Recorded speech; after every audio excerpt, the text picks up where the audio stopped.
Hello friends, स्वागत है आप सभी का आपके अपने यूट्यूब चैनल स्टडी सेशन पर। तो फ्रेंड्स, आज हम RBSC class 12th maths chapter number 3 आव्यूह के पार्ट 6 को स्टार्ट करेंगे। और जितनी भी अपन स्टडी करेंगे वो बेस्ड होगी एनसीईआरटी पाठ्यक्रम के आधार पर। बात चल रही है RBSC class 12th maths chapter number 3 आव्यूह के पार्ट 6 की। पार्ट 5 तक हमने क्या क्या कंप्लीट करा और हम सीख क्या रहे हैं पिछले 2-3 दिनों से, इस पर बात करते हैं। टारगेट पॉइंट क्या है उस पर थोड़ी मैं चर्चा करना चाहूँगा। बात कर रहे हैं अपन प्रश्नमाला 3.2 के बेसिक कंसेप्ट को। हम नींव तैयार कर रहे हैं प्रश्नमाला 3.2 को हल करने की, कि जो प्रश्न हमारे को 3.2 में मिलने वाले हैं उनको हम कैसे करेंगे ये सीखेंगे हम। ठीक है, पार्ट 5, पार्ट 4, पार्ट 3 में मैंने इन्हीं बातों पर चर्चा करी है। मैं बताना चाहूँगा हम प्रश्नमाला 3.2 के बेसिक कंसेप्ट को तैयार कर रहे हैं। उसमें हमारा बस एक पॉइंट है जिस पर अपन चर्चा कर रहे हैं, वो है आव्यूहों पर संक्रियाएं। यानी हमारे पास कोई आव्यूह है ना, उस पर अपन संक्रियाएं देख रहे हैं। संक्रियाओं का अर्थ होता है प्लस माइनस गुणा भाग। ठीक है, जिसमें मैंने आपको बताया था कि अपन को क्या क्या पढ़ना है इसके अंदर, वो मैंने आपको बताया था। जैसे आपको दिख रहा है 1.1 आव्यूहों का योग, यानी एडिशन ऑफ मैट्रिसेस। दो आव्यूह लिए मैंने, उनका योग किस प्रकार से किया जाता है वो अपन ने सीख लिया। तो इसको अपन ने कर चुके हैं आव्यूह के योग को। ठीक है, यहाँ पर पहला टॉपिक अपना क्लियर होता है। एक आव्यूह का एक अदिश से गुणन यानी multiplication of a matrix bye a scalar, यह पॉइंट भी अपना बहुत अच्छे तरीके से अपन ने क्लियर करा है। एनसीईआरटी के एक एक उदाहरण को अपन ने स्पष्टता से पूर्ण किया है, यानी पूरा किया है। तो इसको भी अपन ने कंप्लीट कर रखा है। एक आव्यूह के अदिश गुणन के गुणधर्म भी अपन ने बहुत अच्छे तरीके से देखे। ठीक है, आव्यूह के योग के गुणधर्म भी अपने बहुत अच्छे तरीके से देख लिए। आज के वीडियो का मतलब प्रश्नमाला 3.2 जो है अपने पास, प्रश्नमाला 3.2 का बेसिक कंसेप्ट का आज लास्ट पॉइंट है, आज लास्ट वीडियो है। इसके बाद अपन प्रश्नमाला 3.2 की ओर अग्रसित होंगे। ठीक है, बात करते हैं आज किन दो बिंदुओं के विषय में अपन चर्चा करने वाले हैं। मुख्यतः आज कौन सा बिंदु है जिस पर अपन चर्चा करेंगे। लिख रखा है आव्यूह का गुणन, मल्टीप्लिकेशन ऑफ मैट्रिसेस। यानी दो आव्यूह होंगे मेरे पास, आव्यूह ए होगा, आव्यूह बी होगा। उन दोनों को किस प्रकार से मल्टीप्लाई करते हैं, गुणा करते हैं, उस चीज को अपन समझेंगे। फिर दूसरा पॉइंट होगा आव्यूहों के गुणन के गुणधर्म, यानी properties of multiplication of matrices. ठीक है, मतलब तात्पर्य है कि आव्यूहों का गुणन अपन किस किस प्रकार से कर सकते हैं, उसकी क्या क्या प्रॉपर्टीज होती हैं। मुख्यतः 4 प्रॉपर्टीज होती है जिन पर अपन चर्चा करते हैं। तो उन 4 प्रॉपर्टीज को अपन आव्यूह के गुणन के संदर्भ में यानी उसके बारे में सीखेंगे। ठीक है, समझ में आया आज का टारगेट क्या है अपना, आव्यूहों का गुणन करना, यानी दो आव्यूहों का गुणा कैसे करते हैं, ये है अपना आज का मुख्य उद्देश्य। तो चलिए शुरुआत करते हैं आव्यूहों के गुणा से, यानी मल्टीप्लिकेशन ऑफ मैट्रिसेस से। अब देखिए यहाँ पर मैंने एक बिंदु लिखा है, बिंदु है आव्यूहों का गुणन। ये स्टार्ट कर रहे हैं अपन मल्टीप्लिकेशन ऑफ मैट्रिसेस। तो यहाँ पर मैंने कुछ लिखा है, उसके आधार पर अपन दो जो आव्यूह हैं उनका गुणा करना सीखेंगे। ठीक है, समझते हैं ये लाइन अपन को क्या बता रही है। देखिए, आव्यूहों ए तथा बी के गुणन के लिए अगर आपको ए तथा बी कोई आव्यूह दे रखे हैं, यदि उनका गुणा करना है तो उसके लिए आपको क्या पता होना चाहिए कि ए में स्तंभों की संख्या, ए में स्तंभों की संख्या बी में पंक्तियों की संख्या के बराबर होनी चाहिए। तब तो जो आव्यूह अपन ने ले रखे हैं उनका अपन गुणा कर सकते हैं।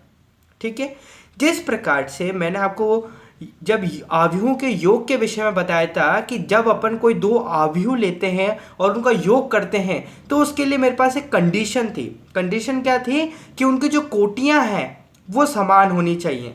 यानी 2 गुणा 3 कोटि का यदि मेरे पास ए आव्यूह है तो बी गुणा जो आव्यूह बी है वो भी 2 गुणा 3 कोटि का ही होना चाहिए, तभी जाकर ए और बी को अपन जोड़ सकते हैं।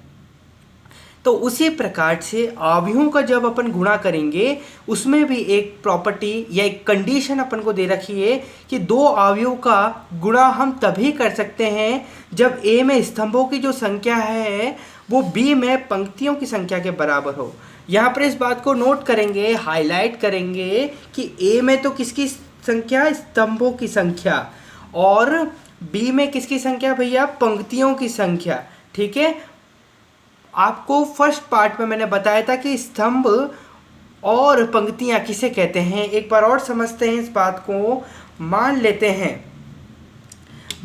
हैं भैया कि अपने पास ए कोई अवयव है। ठीक है, ए मेरे पास कोई अवयव है, मान लीजिए ए आई जे मेरे पास कोई अवयव है जिसकी कोटि m गुणा n की है।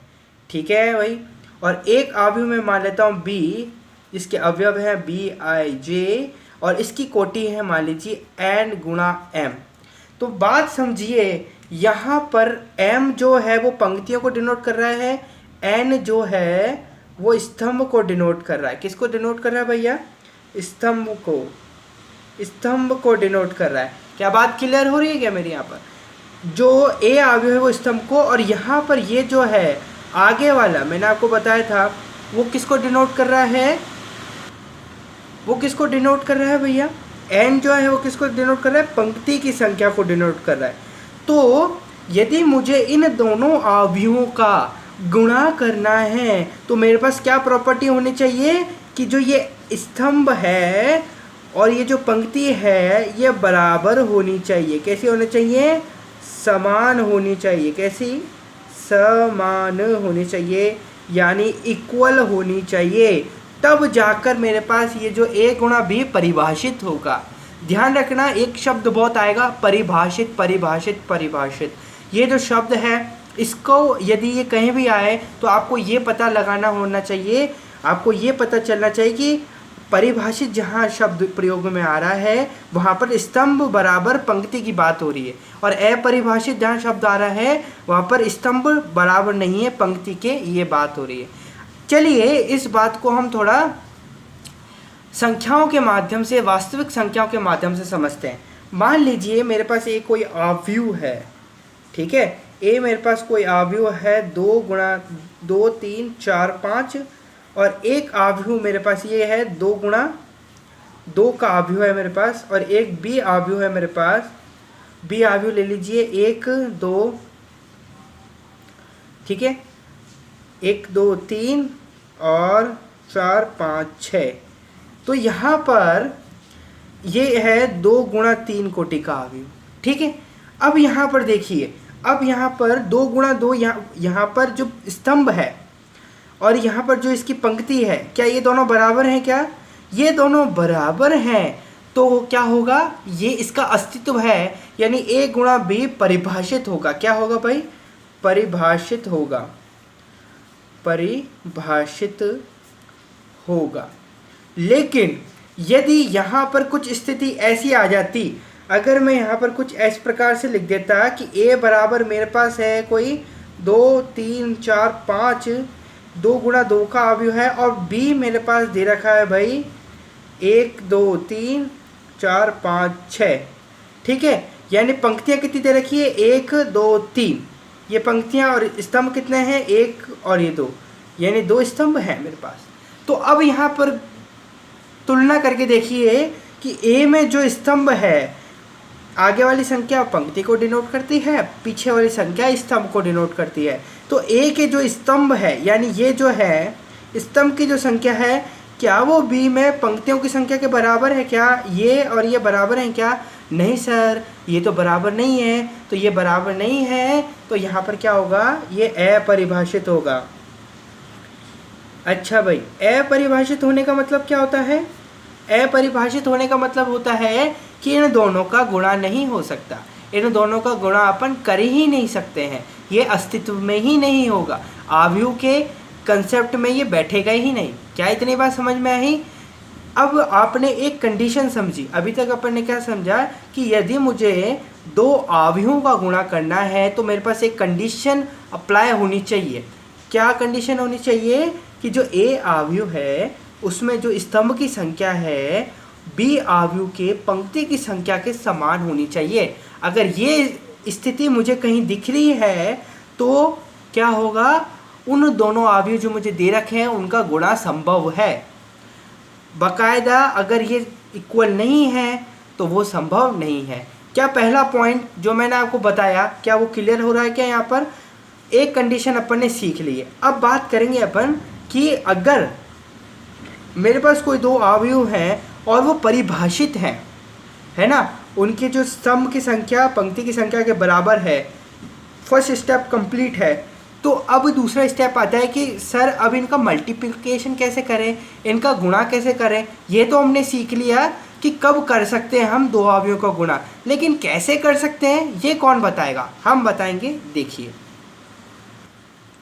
अब देखिए मैंने यहाँ पर क्या लिखा है कि गुणन अवयव यानी प्रोडक्ट मैट्रिक्स के अवयवों को प्राप्त करने के लिए, यानी अगर आप दो अवयवों को गुणा करते हैं और गुणा करने के बाद जो अवयव अपने पास आता है और उसके जब अवयव हैं अपने पास, यदि अपन को वो प्राप्त करने हैं, वो अवयव ज्ञात करना है जो गुणा करने के बाद आता है, तो उसके लिए हमें क्या करना पड़ेगा? गुणन अवयव के अवयवों को प्राप्त करने के लिए हमें क्या करना पड़ेगा? सिंपल से दो स्टेप हैं, उनको लागू करना है और फिर अपना जो गुणा है वो कंप्लीट हो जाएगा, अपन को गुणन अवयव यानी प्रोडक्ट मैट्रिक्स मिल जाएगा। वो दो स्टेप कौन से हैं? सिंपल स्टेप वो मैंने लिख रखे हैं यहाँ पर। देखिए पहला स्टेप जो है वो क्या करना है आपको कि ए की पंक्तियों तथा बी के स्तंभों को लेकर अवयवों के क्रमानुसार गुणन करते हैं। ठीक है, क्या करना है? ए की तो पंक्तियाँ लेनी है और बी के स्तंभों को लेकर अवयवों के क्रमानुसार यानी एलिमेंट वाइज क्या करने हैं? गुणन करने हैं। मैं आपको अभी ट्रिक से अच्छी तरीके से समझाता हूँ, बहुत सारे एग्जाम्पल करेंगे, एनसीईआरटी के सारे एग्जाम्पल कर डालेंगे अपन आज, इसको समझ के रहेंगे लेकिन, है ना। और जो दूसरा स्टेप है वो है इसके बाद इन गुणनफलों का योग करते हैं। जो अपन ने गुणा करा एलिमेंट्स को, फिर उनका क्या कर देते हैं? योग कर देते हैं। क्या कह रहे हैं सर? इसको समझते हैं थोड़ा। बहुत सिंपल सी बात है, समझ गए एक बार तो मज़ा आएगा। और आज की क्लास बहुत इंटरेस्टिंग होने वाली है क्योंकि हर एक चीज़ कंसेप्ट वाइज होगी। ठीक है, मान लेते हैं मेरे पास ए एक अवयव है। ठीक है, ए मेरे पास कोई अवयव है, मान लीजिए 1 -1 2 0 3 4। ये मेरे पास एक अवयव है जो 2 × 3 का है, और एक मेरे पास बी अवयव है। बी अवयव मेरे पास ले लीजिए कौन सा है? 2 - 1 5। ठीक है, और एक ले लीजिए 7 1 -4, और ये इसकी कोटि क्या है? 3 × 2 की है। पहले तो ये जो दो अवयव आपको दे रखे हैं, सबसे पहले ये जांचेंगे कि भाई ये परिभाषित हैं, ये अपरिभाषित हैं। क्या इनका गुणा हो भी सकता है? क्या इन दोनों का गुणा हो भी सकता है कि नहीं हो सकता? चेक करो। कैसे करोगे? ए की जो स्तंभ है उसको उसकी तुलना किससे करोगे? बी की पंक्तियों से। अगर वो दोनों बराबर हो गए तो अपन क्या समझेंगे? ये परिभाषित है, आगे अपन बढ़ सकते हैं। लेकिन अगर ये दोनों अनइक्वल हैं यानी बराबर नहीं है तो हम आगे नहीं बढ़ेंगे। तो चेक करो, यहाँ पर भी 3 आ रहा है, यहाँ पर भी 3 आ रहा है, तो ये दोनों बराबर है, इन दोनों का गुणा हो सकता है। तो अब गुणा कैसे करेंगे? गुणा ऐसे करेंगे कि भाई यहाँ पर लिखेंगे अपन ए और बी। ठीक है, ए भी अपन को ज्ञात करना है ना, इन दोनों को गुणा ज्ञात करना है, ए भी ज्ञात करना है। कैसे करेंगे? ए पहले लिख लो 1 1 -2 0 3 4। ठीक है, ये लिख लिया, और बी यहाँ पर लिख लो 2 - 1 5 और 7 1 - 4। अब ध्यान देना, स्टेटमेंट क्या था? स्टेटमेंट में ध्यान दो, ए की पंक्तियों यानी ये दोनों जो पंक्तियाँ हैं, बी के स्तंभों यानी ये चीज़ जो है स्तंभों को लेकर अवयवों के क्रमानुसार गुणन करते हैं। यानी मोटे मोटे तौर पर समझना, पंक्तियों से अपन को स्तंभों को मारना है। क्या करना है? पंक्तियों से, हर एक पंक्ति से ए अवयव की जो भी पंक्ति है यानी आगे जो भी है, यानी फर्स्ट प्लेस पे जो भी है, उसकी पंक्तियों से अपन को स्तंभों को मारना है, मार गिराना। एक एक जो अवयव है उसके द्वारा अपन को बी में जो स्तंभ है उसके हर एक अवयव को मार डालना है। कैसे करेंगे? देखो कैसे कैसे मारेंगे, देखना। सबसे पहले अपन क्या करते हैं समझना, ये जो मेरे पास पंक्ति है इसके प्रथम अवयव जो है मेरे पास, यहाँ बराबर लगा देता हूँ। देखना इस चीज़ को कैसे करते हैं। ए का जो पंक्ति है, ए की जो पहली पंक्ति है उससे अपन जो बी के स्तंभ है, पहला स्तंभ, उसको मारेंगे। कैसे मारेंगे? देखो अपने पास ये पंक्ति है ए की, है ना, इसमें जो पहला अवयव है इससे मारेंगे अपन स्तंभ के पहले अवयव को। जैसे इसको इससे मल्टीप्लाई करेंगे, क्या करेंगे, एक अवयव बना लेते हैं यहाँ पर, एक को मल्टीप्लाई करेंगे 2 से, यानी एक को मल्टीप्लाई करा मैंने 2 से। कुछ नहीं देखना है, आओ ना ताओ, बस यहाँ पर प्लस लगा देना है। पहला चीज करते ही आपको प्लस लगा देना है। अब इसी पंक्ति में दूसरे अवयव पे चलो -1 है ना, इस -1 को इस -1 से मल्टीप्लाई करेंगे पहले स्तंभ से। क्या करेंगे? -1 को -1 से मल्टीप्लाई करेंगे, करा, ठीक है। अब 2 को 5 से मल्टीप्लाई करेंगे, प्लस लगा दो, 2 को किससे मल्टीप्लाई करेंगे? 5 से करेंगे, ठीक है। ठीक है, इतना समझ में आया, क्लियर हुआ इतना बात? चलो अब आगे बढ़ते हैं। ये पहली पंक्ति से मैंने पहले स्तंभ को मार दिया, पहली पंक्ति से मैंने पहले स्तंभ को खल्लास कर दिया, हर एक अवयव को मार दिया। अब मैं क्या करूँगा, इसी पंक्ति से मैं इसको भी मारूंगा, दूसरे स्तंभ को भी मारूंगा। कैसे मारूंगा देखना। अब यहाँ पर अपने पास जगह नहीं है तो अपन इसी चीज़ को यहाँ लिख लेते हैं थोड़ा, ठीक है। ठीक है, अपन ने इसको सेपरेटली लिख लिया कि अपन ए बी का गुणा कर रहे थे, ए अवयव ये था, बी अवयव ये था। अपन ने क्या करा, अपन ने पहली पंक्ति से, ये वाली जो पंक्ति थी मेरे पास ए की, ये वाली पंक्ति से मैंने क्या करा, बी वाले इस स्तंभ को मार गिराया, ठीक है। इस वाले स्तंभ को पूरी तरीके से, इस अवयव से मैंने इसको मारा, -1 से मैंने इसको मारा, इससे मैंने इसको मारा, मतलब संगत अवयव से मैंने इसको मार डाला। अब मैं क्या करूंगा कि इसी पंक्ति से मैं इसको भी मारूंगा, ठीक है। इसी पंक्ति से मैं इसको भी मल्टीप्लाई करूंगा, इसको भी मारूंगा। किस प्रकार से देखना। अब मैं 1 को इससे मल्टीप्लाई करता हूँ, 1 को 7 से, इसको मैंने 1 को 7 से मारा, प्लस करा मैंने, -1 को मैंने किससे मल्टीप्लाई करा, 1 से मल्टीप्लाई करा, बहुत बढ़िया। प्लस करेंगे 2 को मैंने -4 से मल्टीप्लाई करा, ठीक है। समझ में आ रहा है क्या? अपन क्या कर रहे हैं, यहाँ से तो स्तंभ को ले रहे हैं, यहाँ से पंक्ति को ले रहे हैं। एक अवयव को मैंने इससे मल्टीप्लाई करा, इसको मैंने इससे मल्टीप्लाई करा, इसको मैंने इससे मल्टीप्लाई करा। क्या बात क्लियर हो रही है? अब मैंने क्या करा कि ये तो हो गया मेरे पास कंप्लीट, एक तरीके से तो मेरे पास कंप्लीट हो गया।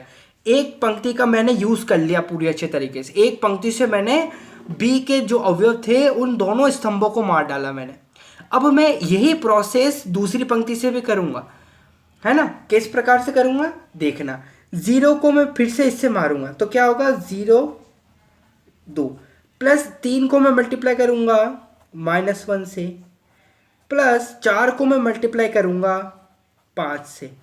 क्या क्लियर हो रहा है? तो ये मैंने हर एक अवयव को मैंने इससे मल्टीप्लाई कर दिया और इस पंक्ति से मैंने इस वाली पंक्ति को ध्वस्त कर दिया, हटा दिया।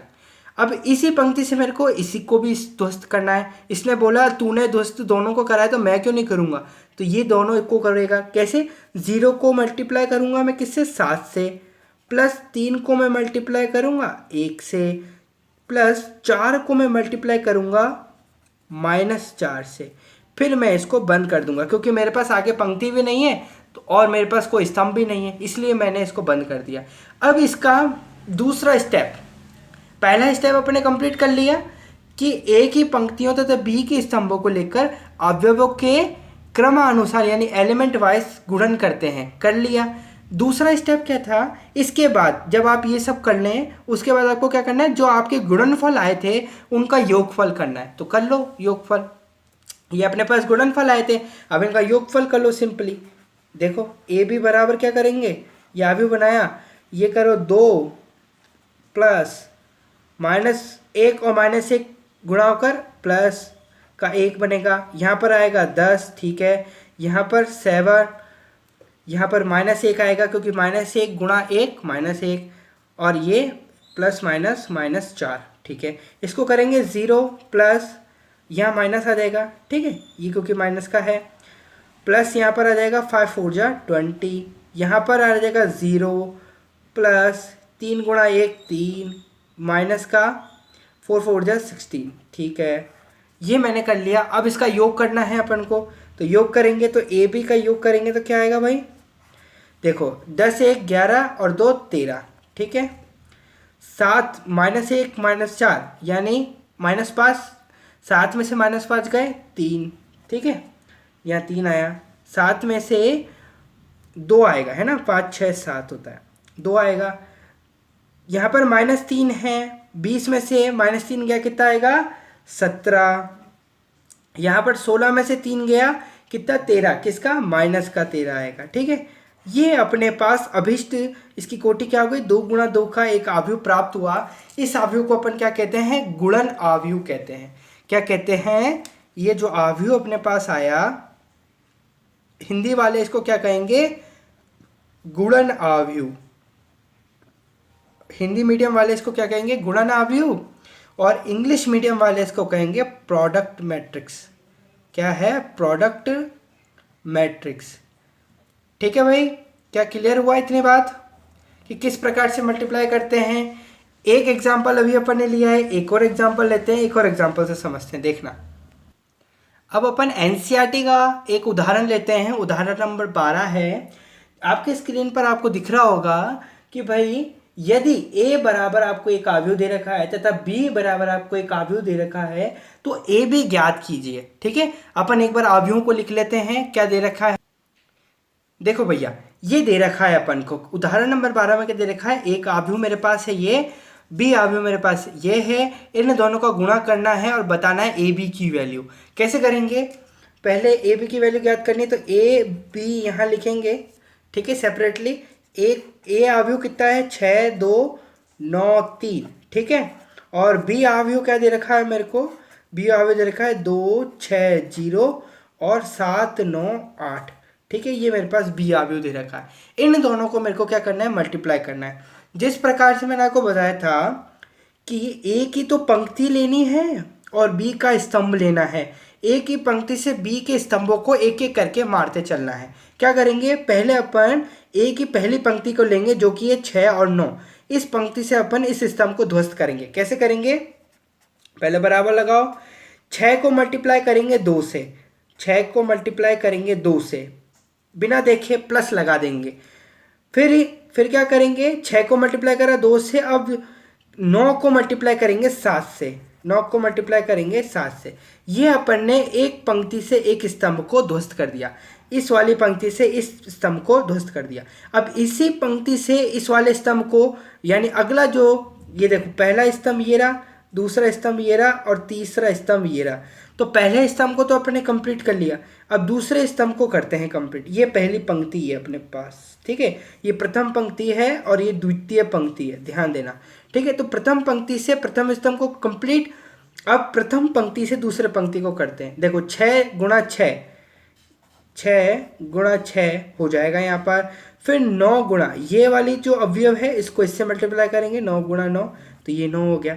ठीक है, अब इसी वाली पंक्ति से इसको भी करेंगे। जितने स्तंभ होंगे यहाँ पर, जितने भी स्तंभ होंगे उसको एक पंक्ति से पहले खत्म करेंगे। जब एक पंक्ति से सारे स्तंभ हो जाएंगे कंप्लीट, पूरे मल्टीप्लाई हो जाएंगे, सब मर जाएंगे, तब दूसरी पंक्ति से अपन वापिस से मारना स्टार्ट करेंगे। ठीक है, तो अब पहली पंक्ति को अपन इससे मल्टीप्लाई करते हैं, तो 6 का गुणा होगा 0 से, प्लस 9 का गुणा होगा 8 से, 9 का गुणा होगा 8 से। बहुत बढ़िया। अब अपन ने इससे ये वाली जो पहली पंक्ति थी मेरे पास, ये पहली पंक्ति से मैंने इस पहले स्तंभ, दूसरे स्तंभ, तीसरे स्तंभ, इन तीनों को क्या कर दिया, ध्वस्त कर दिया। अब मेरे पास एक और पंक्ति है, वो है दूसरी पंक्ति। अब दूसरी पंक्ति से मैं इसको ध्वस्त करूंगा, 2 को मैं मल्टीप्लाई करूंगा 2 से, 2 को मैंने मल्टीप्लाई करा 2 से, लगाया प्लस बिना देखे। फिर 3 को मल्टीप्लाई करूंगा 7 से, 3 को मल्टीप्लाई करा मैंने 7 से। बहुत बढ़िया, ये मैंने पहला स्तंभ खत्म करा। अब दूसरा स्तंभ पे बढ़ते हैं, दूसरी पंक्ति से दूसरा स्तंभ, तो 2 गुणा क्या हो जाएगा, 6, 2 गुणा 6 हो जाएगा, तो ये 2 गुणा 6, प्लस करेंगे 3 गुणा 9, 3 गुणा 9, तो यहाँ पर दूसरी स्तंभ भी चला गया। तीसरे स्तंभ पे बढ़ते हैं, तो ये 2 गुणा 0 होगा, 2 गुणा 0 प्लस 3 गुणा 8 होगा, 3 गुणा 8 होगा। बहुत बढ़िया। अब इसको बंद कर लो, पंक्तियां भी खत्म, स्तंभ भी खत्म। तो अब क्या करेंगे, इनको सॉल्व करेंगे और इनका योग करेंगे। कैसे करेंगे, बहुत सिंपल है। अब तो देखो 6 दूनी 12 प्लस 7 9 जा 63, 6 6 जा 36 प्लस 9 9 जा 81, 600 प्लस 9 8 जा 72, 2 2 जा 4 प्लस 7 3 जा 21, 6 2 जा 12 प्लस 9 3 जा 27, 200 8 3 जा 24।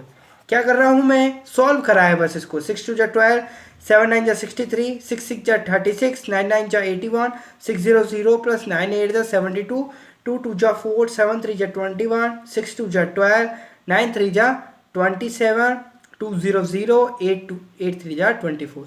सिर्फ सॉल्व करा है। अब दूसरा स्टेप क्या है मेरे पास? इसका क्या करना है? गुणा करना। ये चीज़ जो मैंने स्टेप नंबर 2 जो है ये इसलिए लिखा है आपको समझाने के लिए। एग्ज़ाम में या जब आप सवाल करें अपने आप तो आपको रेगुलर करना है। जब आप अभी सीख जाएंगे, इसमें महारत ही प्राप्त कर लेंगे, महारत प्राप्त कर लेंगे इन दोनों को अवयवों को गुणा करने में, तब आपको डायरेक्ट करना है ये चीज़। ठीक है, अभी अपन करेंगे, अपन भी डायरेक्ट ही करेंगे। ये 1 2 सवालों को मैं आपको ऐसे समझा रहा हूँ। अब इसको प्लस करो। 3 और 2 5, 6 और 1 7, 8 और 1 और 6 7, 8 और 3 11। ठीक है, और यहाँ 72 आ जाएगा, यहाँ 21 और 4 25 हो जाएगा भाई, 7 और 2 9 और 2 और 1 3 हो जाएगा, यहाँ पर 24 हो जाएगा। क्या बातें क्लियर हो गई? ये अपने पास अभिष्ट गुणन आव्यूह प्राप्त हो गया। किसका गुणन आव्यूह? ए बी का जो गुणन आव्यूह है वो मेरे पास क्या प्राप्त हुआ? ये प्राप्त हुआ। और इसकी कोटि लिखना चाहो तो 2 गुणा 3 की कोटि लिख सकते हो, क्योंकि 2 पंक्तियां हैं, 1 पंक्ति 2 पंक्ति, तो ये 2 पंक्ति और 1 2 3 3 स्तंभ है तो यहाँ 3 स्तंभ लिख दिया। तो ये मेरे को क्या प्राप्त हुआ? गुणन आव्यूह प्राप्त हुआ। क्या प्राप्त हुआ भाई? गुणन आव्यूह प्राप्त हुआ, यानी प्रोडक्ट मैट्रिक्स प्राप्त हुआ मेरे को। क्या प्राप्त हुआ? Product matrix. क्या बातें क्लियर हो गई? क्या ये बात क्लियर है? ये एनसीईआरटी का उदाहरण नंबर 12 था जो अपन ने अभी अभी कंप्लीट किया। इतनी बात क्लियर है। एक और एग्जांपल समझ लेते हैं गुणा को, फिर अपन आगे बढ़ेंगे, या फिर अपन आगे बढ़ें। अब अगर आपने गुणा करना अच्छी तरीके से सीख लिया है, अगर आपने गुणा करना यदि अच्छी तरीके से सीख लिया है, तो अपन जब अपन प्रॉपर्टीज पे आगे बढ़ेंगे तो अपन को और अच्छे तरीके से क्लियर हो जाएगा। ठीक है, अपन इसको गुणा को प्रॉपर्टीज के माध्यम से और समझेंगे।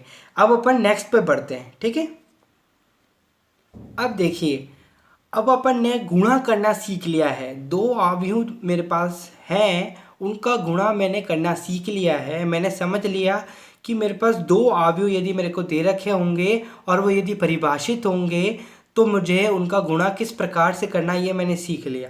अगर आपको अभी तक भी समझ में नहीं आया है तो वीडियो के एंड तक आप इस चीज़ को समझ लेंगे बहुत अच्छी तरीके से। अभी अपन आव्यूह के गुणन के गुणधर्म पढ़ेंगे, properties of multiplication of matrices पढ़ेंगे, जिसमें अपन गुणा करना और अच्छी गहराई से सीखेंगे। ठीक है ना। अब मैं मान के चल रहा हूं अभी तक आपको गुणा करना आ गया है। अगर नहीं आया है तो कोई बात नहीं, आप आगे वीडियो में बने रहें, आपको पूरा समझ में आएगा। तो मैंने बात करी थी योग के संक्रिया की, मैंने बात करी थी आव्यूहों के योग की, मैंने बात करी थी आव्यूहों के अधिश से गुणन की, मैंने बात करी आव्यूहों के अंतर की। तो हमने सभी में एक कॉमन चीज पाई। क्या कॉमन चीज थी? वो 4 कॉमन चीजें थी। उनके गुणधर्म कौन कौन से? क्रम विनिमय लॉ। क्या आव्यूह के योग के जो संक्रिया है, क्या वो क्रम विनिमय नियम का पालन करती है? क्या वो साचार्य नियम का पालन करती है? क्या वो वितरण नियम का पालन करती है? या फिर वो गुणन के तत्समक का अस्तित्व है कि नहीं है उसका? ये चीजें अपन ने देखी थी। ठीक है, इंग्लिश में commutative law, associative law, distribution law और एग्जिस्टेंस ऑफ मल्टीप्लिकेशन आइडेंटिफाई, इन चीजों को अपन ने समझा था।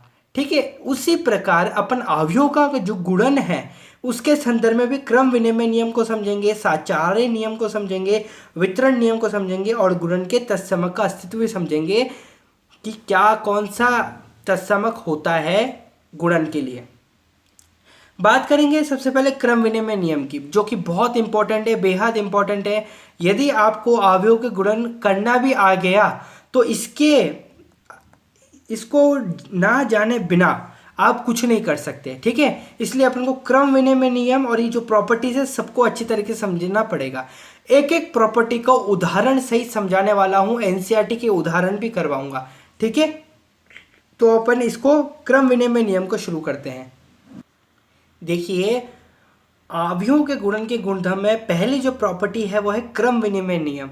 अब अपन देखेंगे कि अवयव का जब अपन गुणन करते हैं तो अवयव के गुणन जो है वो क्रम विनिमय नियम का पालन करती है कि नहीं करती है, इस चीज को अपन देखने वाले हैं।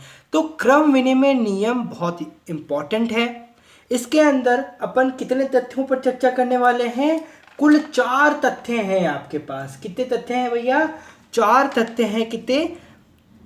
4 स्टेटमेंट्स आएंगे आपके पास, 4 स्टेटमेंट्स आएंगे जिनको अपन को पढ़ना है।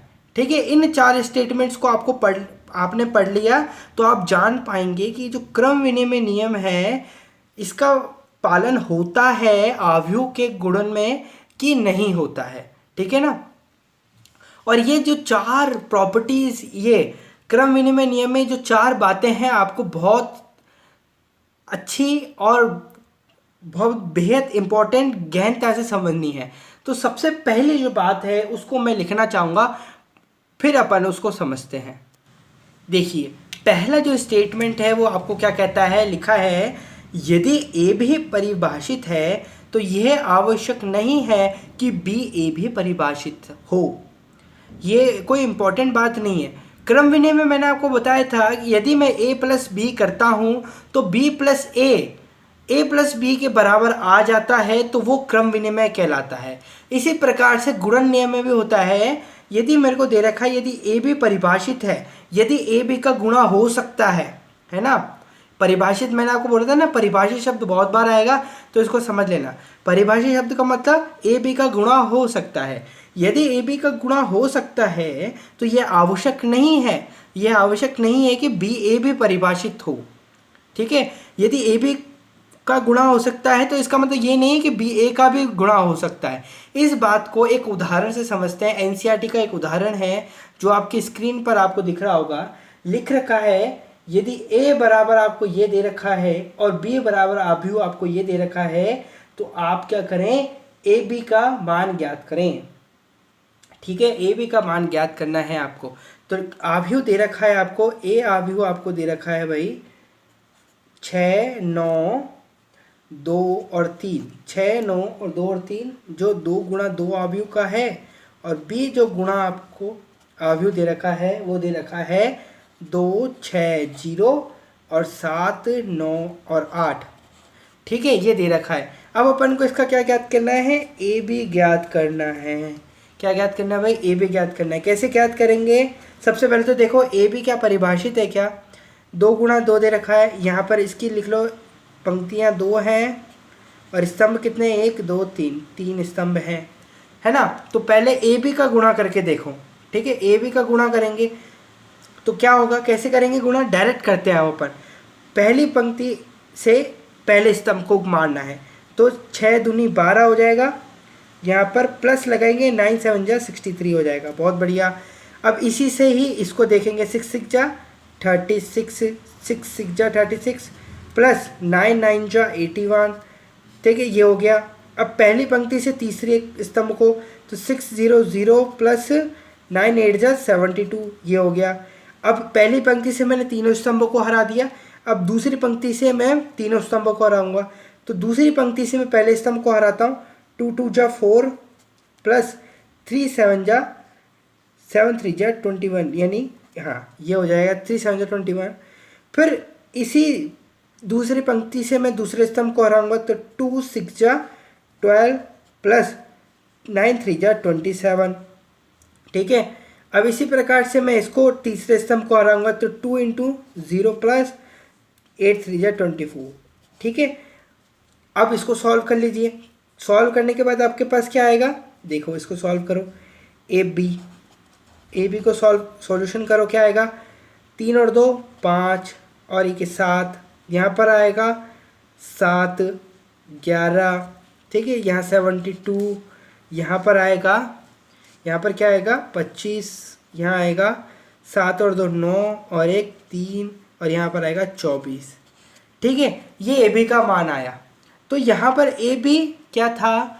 परिभाषित था, इसलिए इसका अपन ने गुणा कर लिया, तो ये इसकी कोटि कितनी हो जाएगी, 2 गुणा 2 की कोटि हो जाएगी।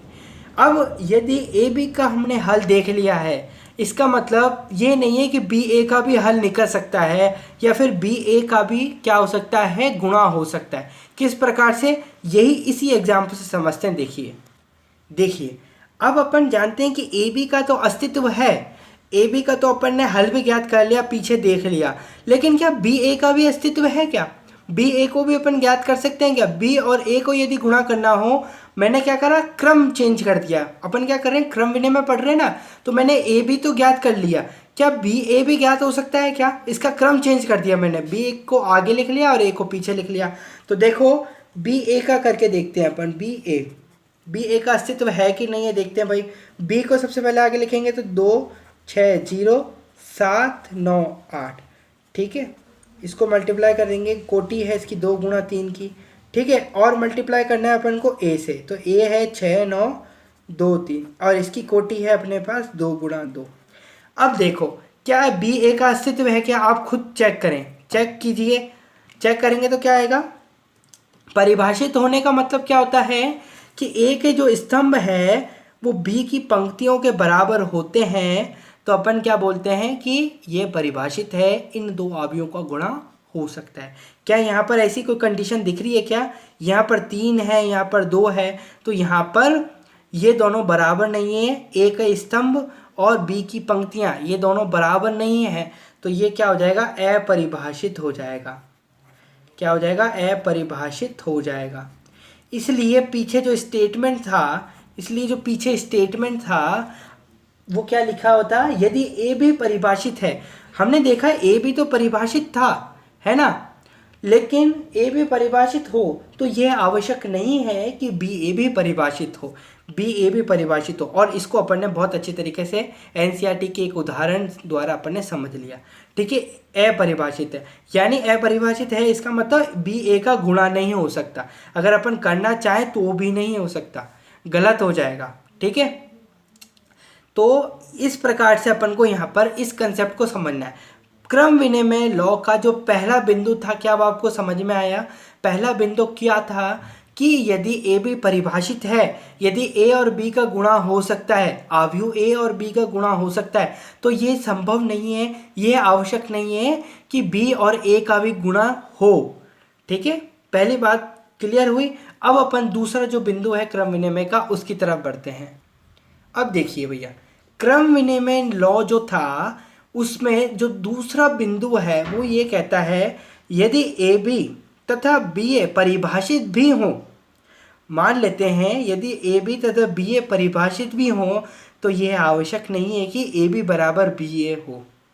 यानी ए बी, ए कोई मेरे पास अवयव है, बी मेरे पास कोई अवयव है, दोनों परिभाषित है, दोनों का गुणा हो सकता है, और बी और ए का भी गुणा हो सकता है। तो इसका मतलब यह मत समझ लेना कि ए बी बराबर बी ए होगा, यानी ए बी का जो गुणन अवयव है वो बी ए के गुणन अवयव के बराबर होगा, ये मत समझ लेना। इसको एक एग्जांपल से समझते हैं, आपकी एनसीईआरटी के एग्जांपल से समझते हैं तो आपको अच्छी तरीके से समझ में आएगा। एनसीईआरटी का उदाहरण नंबर जो 13 है वो आपकी स्क्रीन पर दे रखा है। आपको क्या दे रखा है, एक अवयव दे रखा है और बी अवयव दे रखा है, और आपको ए बी और बी ए ज्ञात करना है। क्या ज्ञात करना है, ए बी और बी ए ज्ञात करना है।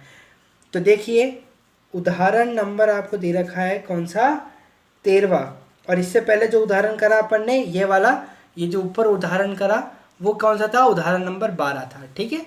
चलिए उदाहरण नंबर 13 अपन को क्या दे रखा है, ए कोई अवयव मेरे पास दे रखा है, ए अवयव मेरे पास दे रखा है 1 -2 3 -4 2 5, ठीक है। ये ए मेरे पास ए अवयव दे रखा है, और बी अवयव मेरे पास दे रखा है,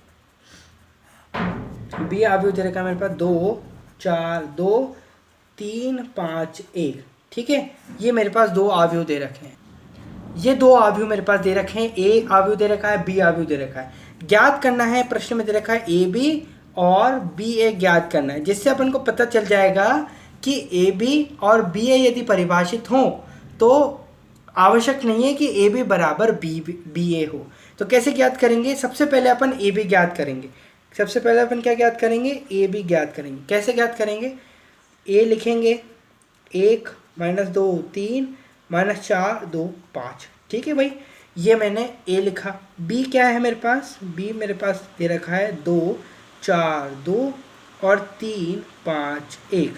ठीक है, अब यहाँ पर समझने लायक बात क्या है, सबसे पहले समझते हैं कि ए बी जो है क्या ये परिभाषित हैं कि नहीं है।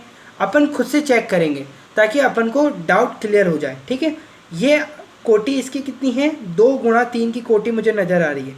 देखिए इसकी कोटि मैं थोड़ा इधर लिख देता हूँ समझने के लिए। 2 गुणा 3 की कोटि यहाँ पर है और इसकी जो कोटि है वो कितनी दे रखी है, 3 गुणा 2 की कोटि दे रखी है। तो अपन इसको चेक करते हैं, इसका जो स्तंभ है क्या इसकी पंक्ति के बराबर है, हाँ है। तो ये क्या है, परिभाषित है। क्या है भाई, परिभाषित है। क्या समझ में आ रहा है क्या, परिभाषित है तो इसका गुणा हो सकता है, और गुणा हो सकता है तो किस प्रकार से होगा ये भी देख लेते हैं। देखिए ए बी का यदि अपन को गुणा देखना है तो कैसे किस प्रकार से होगा, ये आव्यूह लगाइए आप यहाँ पर। पहली पंक्ति से पहले स्तंभ को मानना है। कैसे, 1 को गुणा करेंगे 2 से, 1 को गुणा करेंगे 2 से कितना आएगा 2 लगा देंगे प्लस, माइनस 2 को गुणा करेंगे 4 से तो कितना आएगा माइनस का 8 लगा देंगे प्लस, 3 को गुणा करेंगे 2 से आएगा 6। बहुत बढ़िया। अब पहली पंक्ति से दूसरे स्तंभ को गिराएंगे तो पहली पंक्ति से करेंगे तो 1 गुणा होगा 3 प्लस माइनस 2 गुणा होगा 5 यानी माइनस का 10 आएगा, प्लस 3 गुणा होगा 1 से, 3 गुणा होगा 1 से तो 3 आएगा यहाँ पर। स्तंभ खत्म, पंक्ति से ये स्तंभ खत्म, तो ये वाली पंक्ति से अपन ने इन दोनों स्तंभ को मार दिया। अब दूसरी वाली पंक्ति से इन दोनों स्तंभों को मारेंगे तो -4 गुणा होगा 2 से, -4 गुणा होगा 2 से तो माइनस का 8 आएगा, प्लस 2 गुणा होगा 4 से तो 8 आएगा, प्लस 5 गुणा होगा 2 से तो कितना आएगा 10 आएगा। इसी प्रकार से -4 को 3 से गुणा करेंगे तो कितना आएगा माइनस का 12, प्लस करेंगे 2 को 5 से गुणा करेंगे 10 आएगा, प्लस 5 को 1 से करेंगे 5 आएगा। तो ये मेरे पास एक अभिष्ट आव्यूह आया। अब इसको अपन क्या कर लेंगे, सॉल्व कर लेंगे।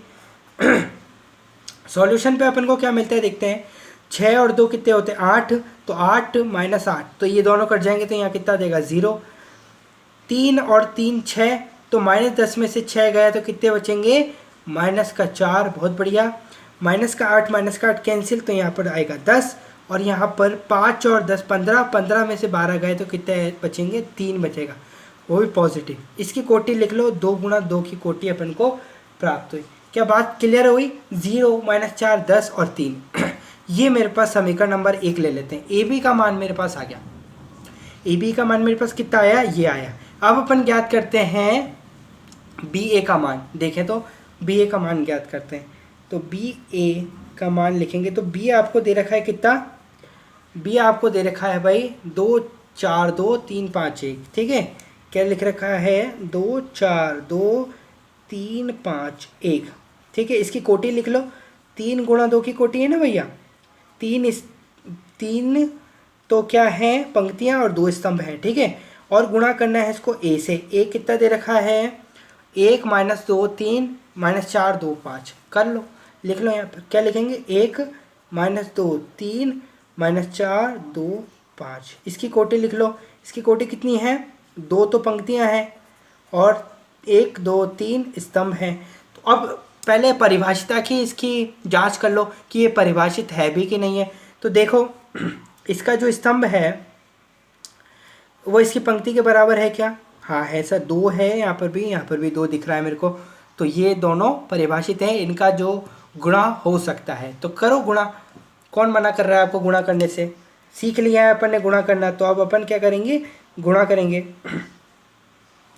तो बी ए का यदि मैं गुणा करता हूँ तो यहाँ पर एक आव्यूह बना लेता हूँ।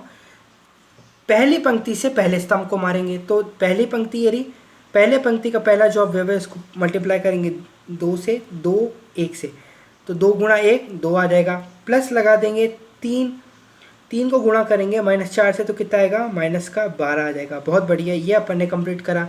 पहली पंक्ति से पहला स्तंभ गिर गया, पहली पंक्ति से दूसरे स्तंभ को गिराएंगे तो 2 -2 यानी माइनस का 4, प्लस करेंगे 3 को 2 से यानी 6 आ जाएगा यहाँ पर। ठीक है, ये अपन ने पहली पंक्ति से दूसरे स्तंभ को भी गिरा दिया। अब पहले ही पंक्ति से तीसरे स्तंभ को गिराएंगे तो क्या होगा 2 गुणा 3 यानी 6, प्लस 3 गुणा 5 यानी कि 5 त्रिज्या 15, बहुत बढ़िया। तो यहाँ पर पहली पंक्ति से 1 2 3 स्तंभों को अपने गिरा दिया। अब दूसरी पंक्ति लेंगे। दूसरी पंक्ति क्या कहती है? 4, 4 को मल्टीप्लाई करेंगे 1 से तो 4, प्लस 5 को मल्टीप्लाई करेंगे -4 से तो -20, है ना। ये हो गया दूसरी पंक्ति से पहला स्तंभ गिर गया। दूसरी ही पंक्ति से दूसरा स्तंभ गिराएंगे तो क्या होगा? 4 को मल्टीप्लाई करेंगे -2 से यानी -8 आएगा, प्लस करेंगे 5 को 2 से गुणा करेंगे यानी 10 आएगा यहाँ पर। ये हो गया, अपन ने दूसरी स्तंभ को भी गिरा दिया दूसरी पंक्ति से। अब दूसरी ही पंक्ति से तीसरे स्तंभ को गिराते हैं तो 4 गुणा 3 कितना हो जाएगा? 4 गुणा 3 कितना हो जाएगा? 12, प्लस 5 गुणा 5, 5 गुणा 5 कितना हो जाएगा? 25। ठीक है, ये कर लिया। अब 2 को दूसरी पंक्ति से अपन ने सभी स्तंभों को गिरा दिया। अब दूसरी ही पंक्ति से यानी तीसरी पंक्ति से, पहली पंक्ति हो गई, दूसरी पंक्ति हो गई, अब तीसरी पंक्ति से पहले स्तंभ को गिराएंगे तो 2 गुणा 1 करेंगे तो 2, प्लस 1 गुणा -4 करेंगे तो -4, 2 गुणा -2 करेंगे तो -4, ठीक है, और 1 गुणा 2 करेंगे तो कितना आएगा? +2। इसी प्रकार से इसको इससे मल्टीप्लाई करेंगे तो 6 प्लस 1 गुणा 5 ये आ गया। तो ये मेरे पास एक आव्यूह आया, ठीक है, ये मेरे पास एक आव्यूह आ गया। अब इसको सॉल्व कर लो। सॉल्व करेंगे तो -12 में से 2 गया तो कितना आएगा? -10 आएगा। 6 में से 4 गया तो 2 आएगा। 15 में से 6 गया तो 9 आएगा, ठीक है। -20 में से 4 गया, -20 में से यदि मैं 4 को घटाता हूँ तो मेरे पास कितना आता है? -16, और 10 में से यदि मैं माइनस, ठीक है, और अगर करना चाहें तो 12 प्लस 25 कितना होता है? 5 7 और 3 हो जाएगा यहाँ पर, ठीक है। अब आगे बढ़ो। 4 में से 2 घटाएगा तो कितना आएगा? -2, -4 में से 2 को घटाएगा तो -2, और 6 और 5 11 होते हैं। तो ये एक आव्यूह तैयार हुआ। इसकी कोटि लिख लो, 1 2 3 तो पंक्तियाँ हैं, गुणा 1 2 3, और 3 ही क्या मेरे पास? स्तंभ आ गए। तो मेरे पास ये 3 गुणा 3 का ये समीकरण नंबर 2 आ गया। अब समीकरण नंबर 1 और समीकरण नंबर 2 की तुलना करो। क्या दोनों बराबर आ रहे हैं? नहीं आ रहे। तो इस बात से क्या निष्कर्ष निकलता है अपने पास? इस बात से हमारे को मोटे मोटे तौर पर समझ में आता है कि यदि मेरे पास ए बी तथा पी ए परिभाषित भी हो, मैंने क्या करा है यहाँ पर? दोनों परिभाषित है, दोनों का मान निकाला, परिभाषित हो तो यह आवश्यक नहीं है कि ए बी बराबर बी ए हो, जो कि अपन ने देख लिया, ठीक है। समीकरण नंबर 1 व 2 से अपन को पता चल रहा है कि A B not is equal to B A, ठीक है। ये जो अपन को ज्ञात हुआ, क्रम विनिमय नियम अपन पढ़ रहे हैं, तो क्रम विनिमय नियम में अपन ने देखा कि A B not is equal to B A किस स्थिति में? जब ए बी परिभाषित हो और बी ए भी परिभाषित हो। क्या बात क्लियर हुई? दूसरा पॉइंट क्लियर है आपको? चलो अब अपन तीसरे पॉइंट पे बढ़ते हैं आगे। क्रम विनिमय नियम में जो तीसरा बिंदु है वो बहुत ही सरल है और बहुत अच्छा भी है। क्या लिख रखा है? यदि ए और बी दोनों ही समान कोटि के वर्ग आव्यूह हैं, यदि ए और बी दोनों ही समान कोटि के वर्ग आव्यूह हैं तो ए बी तथा बी ए दोनों परिभाषित होते हैं। क्या बोल रहे हैं अपन ने? देखो बहुत अच्छे तरीके से समझ में भी आ रहा होगा आपको। यदि मेरे पास ए को दे रखा है 2 3 4 5, ये एक वर्ग आव्यूह है, 2 गुणा 2 कोटि का है, ठीक है। और बी यदि मुझे दे रखा है 1 2 3 4, ये भी 2 गुणा 2 कोटि का है। तो यहाँ पर दे रखा है कि यदि ए और बी दोनों ही समान कोटि के वर्ग आव्यूह हैं तो ए बी और बी ए दोनों परिभाषित होंगे। तो इस स्थिति में ए बी का गुणा भी हम कर सकते हैं, ए बी को भी गुणा कर सकते हैं और बी ए को भी गुणा कर सकते हैं। यानी ये दोनों ही कैसे होंगे? परिभाषित होंगे। कैसे होंगे? परिभाषित होंगे। ये दोनों ही कैसे होंगे? परिभाषित होंगे।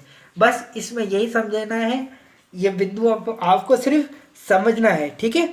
तो ये अपन ने तीसरा बिंदु कंप्लीट करा। अब फटाफट से चौथे बिंदु पर चलते हैं। अब जो चौथा बिंदु है वो बहुत इंटरेस्टिंग है। कैसे इंटरेस्टिंग है? देखिए, यदि ए बी तथा बी ए समान कोटि के हैं, है ना, दोनों की कोटियाँ कैसी? समान हैं। कोटि के हो तो भी ये आवश्यक नहीं है कि ए बी बराबर क्या हो, बी ए हो। यदि आपको ए बी दे रखा है, वो समान कोटि का है ना, ए बी तथा बी ए समान कोटि के हों तो भी ये आवश्यक नहीं है कि ए बी बराबर बी ए हो। किस प्रकार से, इसको एक एग्जाम्पल समझते हैं। आपका उदाहरण नंबर 14 जो है बुक का, वो आपकी स्क्रीन पर है। दे रखा है यदि ए बराबर इतना हो और बी बराबर इतना हो तो ए बी और बी ए ज्ञात करो। ठीक है, ए बी और बी ए ज्ञात करो, ये आपको दे रखा है। तो चलिए लिखते हैं। ए कितना दे रखा है आपको, यहाँ लिखते हैं। ए आपको अवयव ए जो है वो दे रखा है 1 0 0 -1। ठीक है, ये तो आपको ए अवयव दे रखा है। बी अवयव दे रखा है आपको 0 1 1 0। ठीक है, ये दो अवयव दे रखे हैं और अपन को क्या बोला है, ए बी और बी ए ज्ञात करो, जिससे अपन को पता चल जाएगा कि दोनों क्या हैं, बराबर होंगे कि भी नहीं होंगे। क्योंकि इन दोनों की कोटियाँ कैसी है, ये भी 2 गुणा 2 कोटि का है, ये भी 2 गुणा 2 कोटि का है। जब दो अवयव ऐसे हों कि जिनकी कोटियाँ समान हो तो इसका मतलब अपन को ये नहीं समझना है कि ए बी बराबर बी ए भी होगा, है ना। तो इसके लिए, इसकी पुष्टि करने के लिए अपन क्या करते हैं, एक एग्जाम्पल लिया है अपन ने ये वाला, इसको देखते हैं। जैसे सबसे पहले अपन ए बी ज्ञात करते हैं। क्या करते हैं, ए बी ज्ञात करते हैं। ए दे रखा है 1 0 0 -1, बी दे रखा है मेरे पास 0 1 1 0। ठीक है, मल्टीप्लाई करो इन दोनों को, पहली पंक्ति को पहले स्तंभ से, तो 1 0 0 0 हो जाएगा। प्लस करेंगे 0 को इससे मल्टीप्लाई, तो ये भी 0। ये पहली पंक्ति से पहला स्तंभ गया, पहली पंक्ति से अपन क्या करेंगे, दूसरे स्तंभ को करेंगे, तो एक गुणा होगा 1 से, तो 1 प्लस 0 गुणा होगा 0 से। ठीक है, तो ये 0 आ जाएगा। 0 को मल्टीप्लाई करेंगे 0 से, यानी 0 प्लस -1 को मल्टीप्लाई करेंगे -1 से, तो माइनस का 1।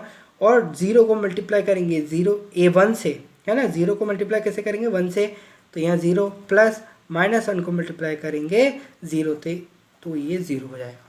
ठीक है, सॉल्व करिए इसको। सॉल्व करेंगे तो क्या आएगा, 0 + 0 0, 1 + 0 1, -1 और यहाँ पर 0 आ जाएगा। तो ये क्या आया अपने पास, 2 गुणा 2 कोटि का एक अवयव आया। इसको समीकरण नंबर 1 दे दो।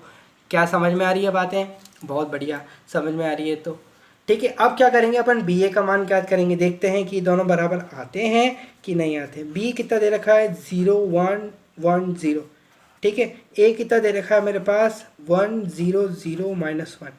ठीक है, मल्टीप्लाई करो, कैसे करोगे, वही कंसेप्ट है, पंक्ति को स्तंभ से, तो पंक्ति को स्तंभ से करेंगे तो 0 1 0 प्लस 1 0 0। ठीक है, 0 0 0 प्लस 1 -1 से -1, 1 को 1 से करेंगे 1, प्लस 0 को 0 से करेंगे 0, 1 को 0 से करेंगे 0, प्लस 0 को -1 से करेंगे 0। तो ये इस प्रकार का आया। सॉल्व करो इसको, 0 0 आएगा, -1 यहाँ आएगा, 1 आएगा, 0 आएगा। ये भी 2 गुणा 2 कोटि का है। ये इसको समीकरण नंबर 2 दे दो। अब तुलना करो, तुलना कीजिए, समीकरण नंबर 1 और 2 की तुलना कीजिए। क्या बराबर आ रहे हैं, नहीं आ रहे। यहाँ 0 0 1 आ रहा है, यहाँ -1 आ रहा है, -1, यहाँ पर 1 आ रहा है, 0 0। तो ये अपना क्या हो रहा है, बराबर नहीं आ रहा। अगर बराबर नहीं आ रहा है तो इससे अपन समझ पा रहे हैं, यहाँ पर क्या लिख सकते हैं अपन, A B not is equal to B A. कब, जब अवयवों की कोटियाँ भी समान हो। लिख रखा है यदि ए बी तथा बी ए समान कोटि के हों तो भी आवश्यक नहीं है कि ए बी बराबर बी ए हो। लेकिन यहाँ पर इसका मतलब ये मत समझ लेना कि हर किसी के लिए ऐसा होगा, है ना।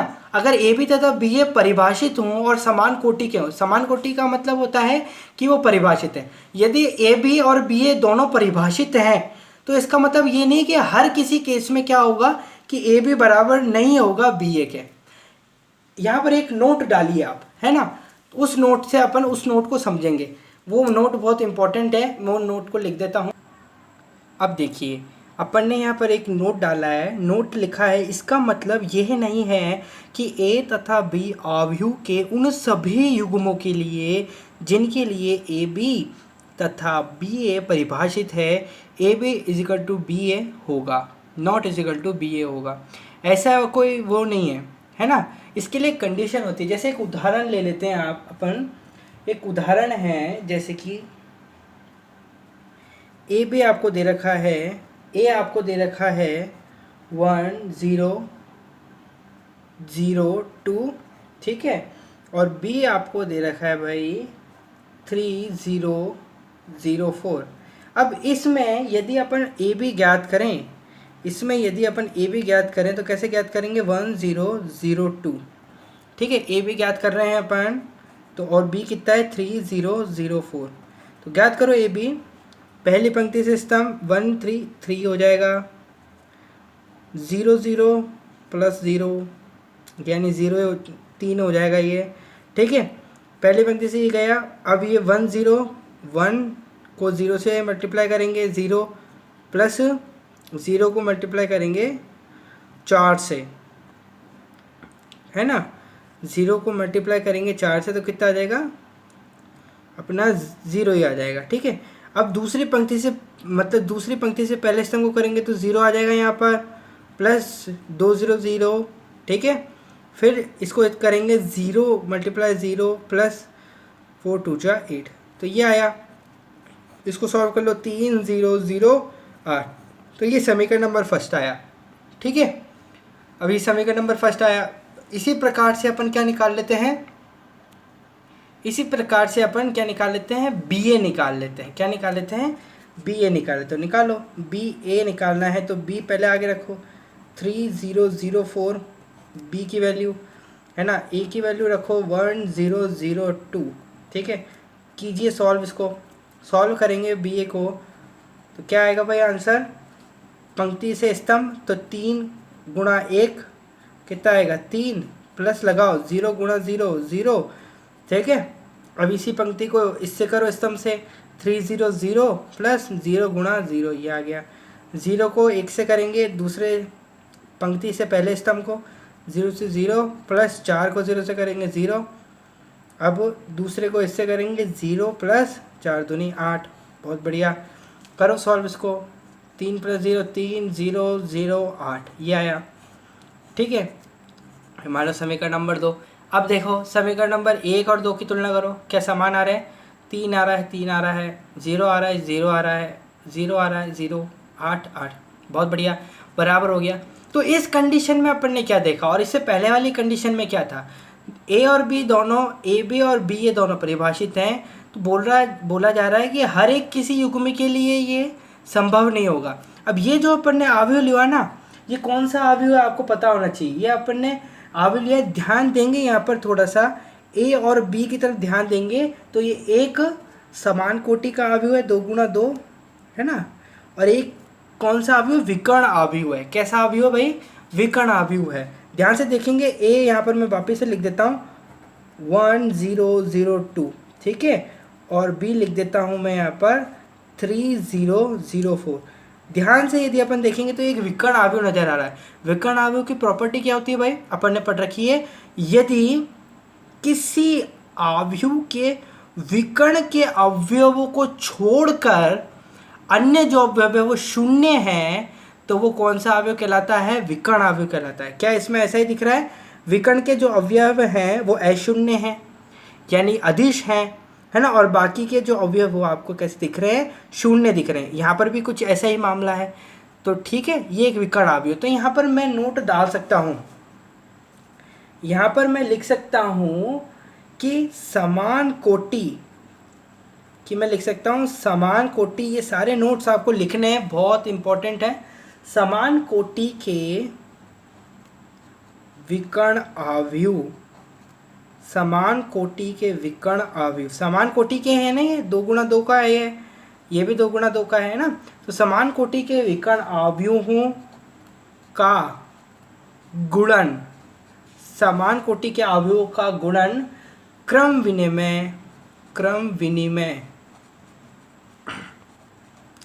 विनिमय होता है, ठीक है। यानी यहाँ पर ए बी बराबर बी ए निकल रहा है।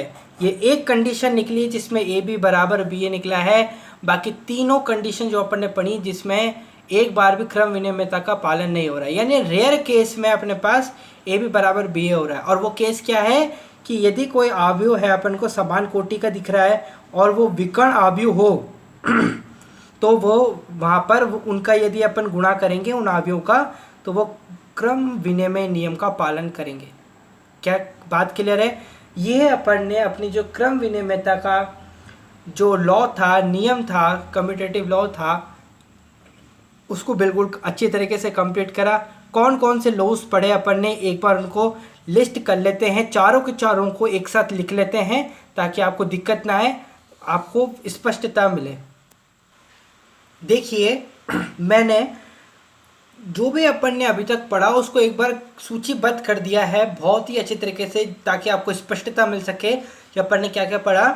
क्रम विनिमय नियम यानी कम्यूटेटिव लॉ में अपन ने क्या क्या पढ़ा। सबसे पहले पढ़ा यदि ए बी परिभाषित है तो यह आवश्यक नहीं है कि बी ए भी परिभाषित हो, है ना। अपन ने ये बहुत अच्छे तरीके से समझा, एग्जाम्पल के द्वारा भी समझा कि यदि ए बी परिभाषित है यानी ए अवयव और बी अवयव का गुणा हो सकता है तो बी अवयव और ए अवयव का गुणा हो ये संभव नहीं है, ये आवश्यक नहीं है। ठीक है, पहली बात अपन ने समझी। दूसरी बात समझी यदि ए बी तथा बी ए परिभाषित भी हो तो यह आवश्यक नहीं है कि ए बी बराबर बी ए हो। यदि मान लेते हैं ए बी का भी गुणा हो सकता है, बी ए का भी गुणा हो सकता है, तो इसका मतलब अपन को ये नहीं समझना है कि ए बी का गुणा बी ए के गुणा के बराबर होगा। यानी ए बी का जो गुणन अवयव है यानी प्रोडक्ट मैट्रिक्स है वो बी ए प्रोडक्ट मैट्रिक्स के बराबर होगा।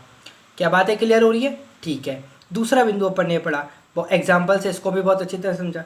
तीसरा बिंदु है यदि ए और बी दोनों ही समान कोटि के वर्ग अवयव हैं। क्या बोल रहे हैं अपन? यदि ए और बी दोनों ही समान कोटि के वर्ग अवयव हैं तो ए बी तथा बी ए दोनों परिभाषित होते हैं। ये भी अपन ने देखा। ठीक है, फोर्थ पॉइंट क्या देखा फिर अपन ने? फोर्थ पॉइंट देखा यदि ए बी तथा बी ए समान कोटि के हों तो यानी ए बी भी गुणा हो सकता है ना, ए बी को भी गुणा कर सकते हैं अपन, बी ए को भी गुणा कर सकते हैं, तो भी यह आवश्यक नहीं है कि ए बी बराबर बी ए हो।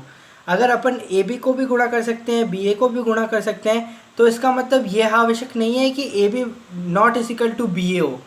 ठीक है, बराबर भी हो सकता है और नहीं भी हो सकता है, तो भी यह आवश्यक नहीं है कि ए बी बराबर बी ए नहीं हो। ठीक है, अब इसका मतलब ये नहीं है कि हमेशा यही हो। ठीक है ना, एक नोट डाला था मैंने, समझाया भी था, लास्ट पॉइंट है। इसका तात्पर्य ये नहीं है कि ए तथा बी अवयवों के उन सभी युग्मों के लिए जिनके लिए ए बी तथा बी ए परिभाषित है A B is equal to B होगा, है ना। बराबर भी हो सकता है ना, बराबर भी हो सकता है। तो ये कब होता है? ये एक रेयर केस है ये। ठीक है, ये एक लौता केस है जिसमें क्रम विनिमयता का पालन हो रहा है गुणन अवयव में। वो क्या कंडीशन है कि समान कोटि के विकर्ण अवयव होने चाहिए। समान कोटि के क्या होने चाहिए भाई? विकर्ण अवयव आपके पास होने चाहिए, तो क्रम विनिमय नियम का पालन होता है। आशा कर रहा हूँ मैं कि आप हर एक बिंदु को लिख रहे हैं, नोट्स बना रहे हैं, तो बहुत अच्छा है। अब इसी के अंदर एक और बिंदु है जिसको कंप्लीट करके फिर अपन सहचार्यता और बाकी जो गुण हैं उनको भी समझेंगे। देखिए मैं लिख देता हूँ एक बार। देखिए वो जो बिंदु है वो इस प्रकार है कि दो शून्येतर अवयव के गुणनफल के रूप में शून्य अवयव, दो शून्य उत्तर अवयवों के गुणनफल के रूप में शून्य अवयव।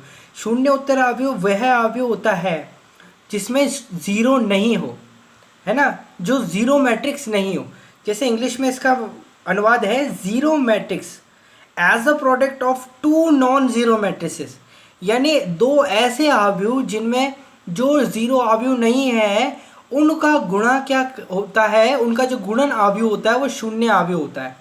जैसे इस बात को अपन समझते हैं, अपन कहते हैं कि भाई अपने पास वास्तविक संख्या है ना। वास्तविक संख्या में क्या होता है, जब अपन ध्यान से समझना, मेरे पास दो वास्तविक संख्या, एक ए है और एक बी है, इन दोनों का यदि अपन गुणा कर रहे हैं और अपने पास क्या आ रहा है, जीरो आ रहा है, तो अपन समझते हैं कि इन दोनों में से या तो ए जीरो के बराबर होगा या फिर बी जीरो के बराबर होगा, तभी जाकर ये ए बी ज़ीरो दे रहा है, मतलब ए गुणा बी ज़ीरो दे रहा है। मतलब मेरी बात सुनिए, मेरे पास दो संख्या हैं एक और दो, है ना। इन दोनों का गुणा क्या आ रहा है, 2 आ रहा है। लेकिन यदि मैं इसमें से एक की जगह क्या रख दूं, 0 रख दूं, फिर इनका गुणा करूं तो क्या आ रहा है, 0 आ रहा है। तो मेरे को पता है वास्तविक संख्याओं के संदर्भ में, वास्तविक संख्याओं के बारे में यदि मैं बात करूं तो वहाँ पर ज़ीरो कब आता है प्रोडक्ट में, प्रोडक्ट ज़ीरो कब आता है, जब वो संख्याओं में कहीं एक क्या हो, शून्य हो, संख्या में कहीं एक शून्य हो और दूसरा अशून्य हो, उसको मल्टीप्लाई करते हैं तब ज़ीरो आता है। लेकिन अवयवों के संदर्भ में ये बात बिल्कुल गलत है। कैसे गलत है मैं बताता हूँ। जैसे कि अपने पास दो अवयव लेते हैं अपन, है ना, मान लेते हैं इसको अपन अपने एनसीईआरटी के उदाहरण नंबर 15 से समझे तो बहुत अच्छा होगा। आपके स्क्रीन पर उदाहरण नंबर 15 है। यदि आपको ए दे रखा है ये अवयव और बी दे रखा है आपको ये अवयव, तो आपको ए भी ज्ञात करना है, ठीक है। तो देखो ए अवयव आपको कितना दे रखा है, उदाहरण नंबर 15 है अपना, ठीक है। उदाहरण नंबर 15 है, ए आपको दे रखा है 0 0 -1 2, ठीक है। और बी आपको क्या दे रखा है भाई, 3 5 0 0, ठीक है। अब इनका गुणा करना है अपन को, ए भी ज्ञात करना है, कर लीजिए, आता है हमारे को तो ए भी ज्ञात करना, कोई बड़ी बात थोड़ी ना है, अभी अभी सीखा है हमने। तो 5 0, ठीक है। इसको करो, पहली पंक्ति को स्तंभ से करेंगे, पहले स्तंभ से, तो क्या आएगा, 0 को 3 से करेंगे 0 प्लस -1 को 0 से करेंगे 0, दूसरी स्तंभ पे चलेंगे तो 0 को 5 से करेंगे तो कितना आएगा, 0 प्लस -1 को करेंगे तो यहाँ 0 आएगा, 0 को 3 से करेंगे तो 0 प्लस 2 को 0 से करेंगे तो 0, ठीक है। फिर वापस से इसको दूसरे स्तंभ से करेंगे तो 0 को करेंगे 5 से तो 0, 2 को 0 से करेंगे तो 0। तो यानी ए बी का जो प्रोडक्ट आ रहा है वो मेरे पास कितना आ रहा है, 0 0 0 0, है ना। तो यहाँ पर अपन को क्या देखने को मिल रहा है, हमने ए लिया, क्या ये शून्य अवयव था क्या, नहीं था सर, ये तो शून्य अवयव का है। शून्य अवयव की प्रॉपर्टी तो क्या होती है, शून्य अवयव को हम किससे डिनोट करते हैं, 0 से डिनोट करते हैं। और इसकी प्रॉपर्टी क्या होती है कि प्रत्येक अवयव कैसा होता है, शून्य होता है, ये होता है शून्य अवयव, तो है ना। क्या हमने यहाँ पर शून्य अवयव लिया, नहीं लिया। क्या यहाँ पर शून्य अवयव है, नहीं हुआ। दो नॉन जीरो मैट्रिक्स यानी दो अशून्य अवयव को मैंने क्या करा, गुणा करा, दोनों को गुणा करा और मेरे पास क्या आ रहा है, एक शून्य अवयव आ रहा है ना। मेरे पास क्या आ रहा है, एक शून्य अवयव आ रहा है।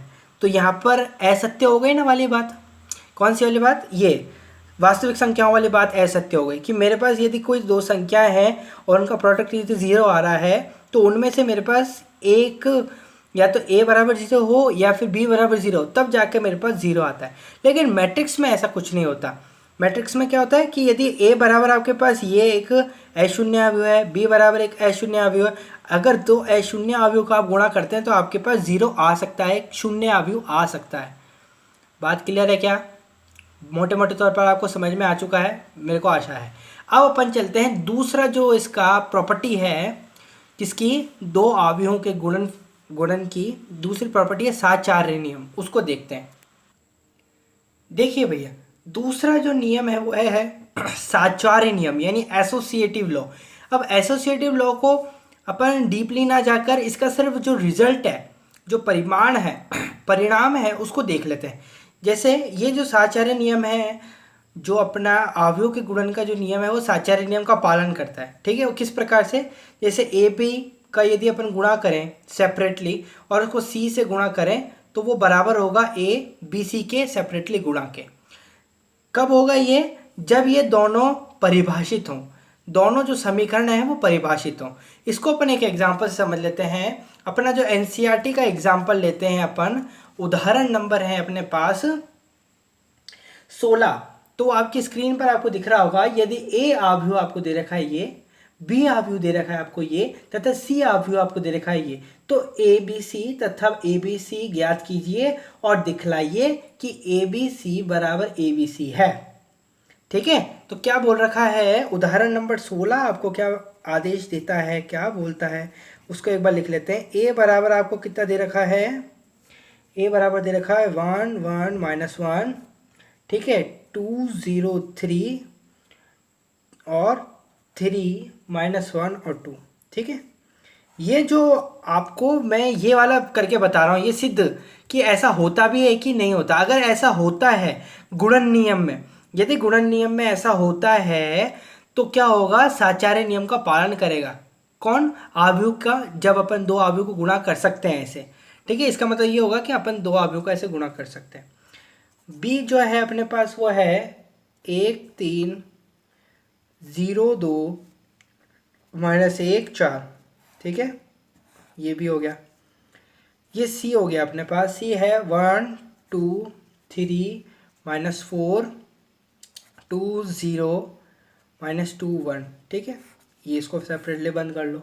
अब वो ज्ञात क्या करना है अपन को, ज्ञात क्या करना है, ए बी का सेपरेटली गुणा सी बराबर ए बी सी का सेपरेटली गुणा, ये अपन को फाइंड करना है, ठीक है। ये अपन को क्या करना है, फाइंड करना है या सिद्ध करना है इसको कि भाई ऐसा हो सकता है कि नहीं हो सकता। तो सबसे पहले अपन लेफ्ट हैंड साइड लेते हैं। अपन क्या करते हैं, अपने पास क्या क्या है वो देख लेते हैं। ए बी नहीं है अपने पास, सी है, हाँ है, ए बी है, बी सी नहीं है अपने पास। तो क्या करेंगे, पहले ए बी और बी सी ज्ञात कर लेते हैं ताकि सिंपल पड़ेगा। ए बी ज्ञात करते हैं सबसे पहले। सबसे पहले ए बी ज्ञात करते हैं। ए अपन को दे रखा है भाई 1 1 -1 2 0 3 और 3 -1 2, ठीक है।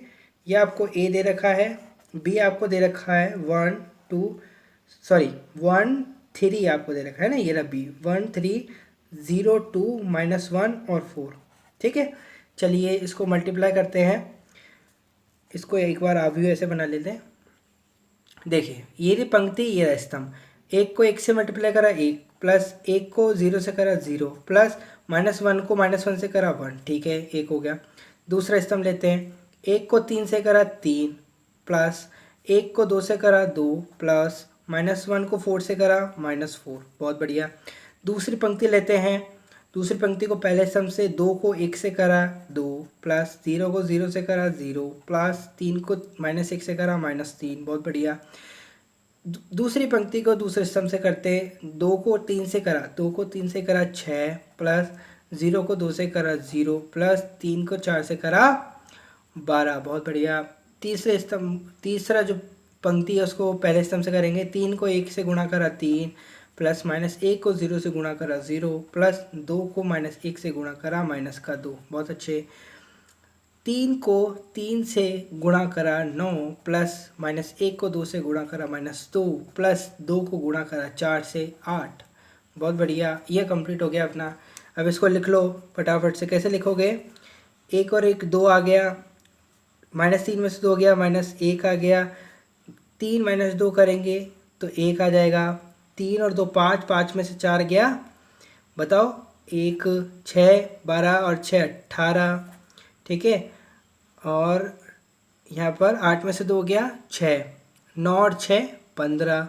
ये हो गया अपने पास समीकरण नंबर 1, यानी ए बी की वैल्यू निकल गई अपने यहाँ पर, ठीक है। अब अपन इसी प्रकार से किसकी वैल्यू निकालेंगे, किसकी वैल्यू निकालेंगे, बी सी की वैल्यू निकालेंगे, ठीक है। तो बी सी की वैल्यू निकालेंगे तो बी अपन को कितना दे रखा है, 1 3 0 2 -1 4, ठीक। ये अपन को दे रखा है बी। सी दे रखा है अपन को 1 2 3 -4 2 0 -2 1। ये अपन इसको ब्रैकेट में बंद कर लेंगे, सॉल्व करेंगे। घबराना नहीं है, इतना बड़ा दे दिया तो कंसेप्ट याद है तो सब कुछ याद है। पंक्ति को स्तंभ, पंक्ति को स्तंभ, पंक्ति को स्तंभ, पंक्ति को स्तंभ, पंक्ति को स्तंभ, पंक्ति को स्तंभ, पंक्ति को स्तंभ, ऐसे इस प्रकार से करना है, ज़्यादा हैवी नहीं जाना है। अभी तक जो मेरे साथ बच्चा जुड़ा हुआ है, निसंदेह बोल सकता हूँ, वो आव्यूह के इस कंसेप्ट को पूरी तरीके से करके आने वाला है, ठीक है। अब पंक्ति को स्तंभ से करेंगे तो 1 को 1 से करेंगे तो 1, प्लस 3 को 2 से करेंगे, 3 को 2 से करेंगे तो कितना आएगा, 6 आएगा। 1 को 2 से करेंगे तो आएगा 2, प्लस करेंगे 3 को 0 से करेंगे तो 0, 1 को 3 से करेंगे गुणा तो 3, प्लस 3 को -2 से करेंगे तो 6 माइनस का, 1 को 4 से -4 से करेंगे तो -4, प्लस 3 को 1 से करेंगे तो 3, बहुत बढ़िया। इसको यहाँ लगा लीजिए आप। दूसरी पंक्ति में पढ़ते हैं, 0 को 1 से करेंगे 0, प्लस 2 को 2 से करेंगे 4, 0 को 2 से करेंगे 0, प्लस 2 को 0 से करेंगे 0, ठीक है, आगे बढ़िए। 0 को 3 से करेंगे 0, प्लस 2 को -2 से करेंगे -4, 0 को -4 से करेंगे 0, प्लस 2 को 1 से करेंगे 2। क्या समझ में आ रहा है? -1 को 1 से करेंगे -1, प्लस 4 को 2 से करेंगे 8, -1 को 2 से करेंगे -2, प्लस 4 को करेंगे 0 से 0, -1 को 3 से करेंगे -3, प्लस 4 को -2 से करेंगे -8, -1 को -4 से करेंगे 4, प्लस 4 को 1 से करेंगे 4। ठीक है, क्या सेपरेटली समझ में आया? अब BC का मान यहाँ से निकाल लीजिए। BC का मान क्या निकलेगा? देखिए 1 + 6 7, 4 7 2 0 -2, ठीक है, 6 3 -3, 4 -4, 8 में से 3 गया, 8 नहीं माइनस दोनों है तो 8 और 3 11 हो जाते हैं, वो भी किसके? माइनस के। ठीक है, 4 में से 3 गया, -1, 0 2, यहाँ 2 आ जाएगा, यहाँ 8 आ जाएगा। ठीक है, ये आ भी हो अपने पास, ये आ गया, ये समीकरण नंबर 2 दे दो इसको। ठीक है, अब अपन को समीकरण नंबर 1 और 2 यानी AB और BC का मान मिल चुका है, तो AB और BC का मान अब अपन यहाँ रख देंगे तो अपन को मिल जाएगा। तो सबसे पहले अपन को ज्ञात क्या करना है, यहाँ एक बार वापस से मैं लिख लेता हूँ। AB सेपरेटली C बराबर A सेपरेटली BC। ठीक है, ये ज्ञात करना है, तो ज्ञात करेंगे। AB का मान कितना है मेरे पास समीकरण 1 से, ये रहा समीकरण नंबर 1। ठीक है, समीकरण नंबर 1 लिख दीजिए, क्या है? 2 1 -1 18 1 15। ठीक है, इसको ब्रैकेट में बंद। अब ए भी लिख लिया, सी क्या दे रखा है? ये रहा सी, तो सी लिख लेंगे। सी दे रखा है 1 2 2 0 3 -2 -4 1, ये आपको ये दे रखा है। ठीक है, और क्या करना है अपन को? पहले फिर बराबर में अपन को सिद्ध करना है ए बी सी। तो सबसे पहले अपन लेफ्ट हैंड साइड को सिद्ध कर लेते हैं। ठीक है, ये क्या है अपने पास? Left hand side. सबसे पहले इसको सिद्ध कर लेते हैं, उसके बाद अपन आगे बढ़ जाएंगे। ठीक है, तो लेफ्ट हैंड साइड को सिद्ध करते हैं तो क्या आएगा? देखो, इसको मल्टीप्लाई करना है तो वही पंक्ति को आप से करिए। ये क्या निकाल रहे हैं अपन? ए बी सी ज्ञात कर रहे हैं। ठीक है भाई, ध्यान देना। अब करो, 2 को 1 से करेंगे 2, प्लस 1 को 2 से करेंगे 2, 2 को 2 से करेंगे 4, प्लस 1 को 0 से करेंगे 0, 2 को 3 से करेंगे 6, प्लस 1 को -2 से करेंगे -2, 2 को -4 से करेंगे -8, प्लस 1 को 1 से करेंगे 1 सॉरी, -1 को 1 से करेंगे -1, प्लस 18 को 2 से करेंगे 18 दूनी 36, है ना, और -1 को 2 से करेंगे -2, प्लस 18 को 0 से करेंगे 0, -1 को 3 से करेंगे -3, प्लस 18 को -2 से करेंगे -36, और -1 को 4 से करेंगे तो 4, प्लस 18 को 1 से करेंगे तो 18, 1 को 1 से करेंगे तो 1, प्लस 15 को 2 से करेंगे तो 15 दूनी 30, 1 को 2 से करेंगे तो 2, प्लस 15 को 0 से करेंगे तो 0, 1 को 3 से करेंगे तो 3, प्लस 15 को -2 से करेंगे तो -30, 1 को -4 से करेंगे तो -4, प्लस 15 को 1 से करेंगे तो 15, गुणा करना है। ठीक है, अब क्या मिलेगा अपन को? ए बी सी की वैल्यू अपन ज्ञात कर रहे हैं, तो बस इसको सॉल्व कर लो एक बार। 2 + 2 4, 35 31, 4 - 2 2, 6 में से 2 गया 4, ये जुड़ जाएगा -39, और ये घट जाएगा तो -27। ठीक है, यहाँ बचेगा -7, 8 और 4 22, है ना, 18 और 4 22, 15 में से 4 गया 11।